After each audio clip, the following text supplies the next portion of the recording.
Oh guys, lechong kawali. Balik gagawin ito ng lechong paksiw mga kabayan.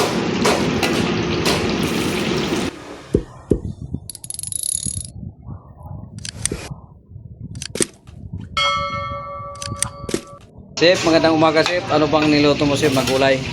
Guys, ito, palaya with egg. Ang flour with egg, chef. Oh, Ano pa oras display chef?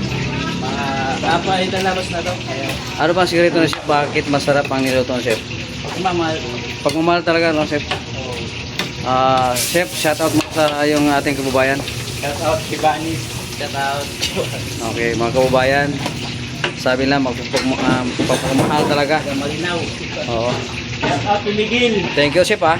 Saka kay Pangiloto mo chef, mukhang masarap chef ah. Bicol Express. Bicol Express chef. Sili yung nilagay mo chef. Sili, pampang. Pangpangang. Okay, sarap na chef ah.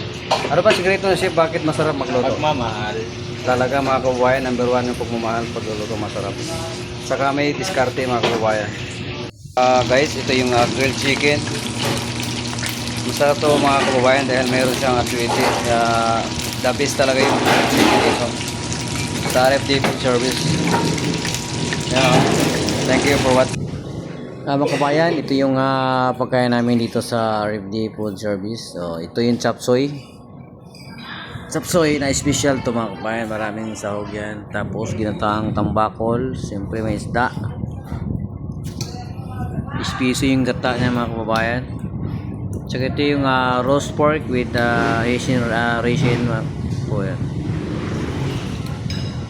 Wow, sarap oh. May pineapple siya mga kabayan. Ito naman yung beef spicy. Beef spicy yan mga kababayan. So, naka-display na lahat ng pagkain nito. Ito naman yung pork spare ribs caldereta yan mga kabayan. Saka ito yung cabbage sesame. Saka ito yung beef rindang. Wow, beef rindang to mga kabayan. Masarap. Pipila ng mga tao ngayon ito. Ito yung pork chop, grilled pork chop with mushroom and garlic mga kababayan. Tsaka ito yung fried chicken na Playboy.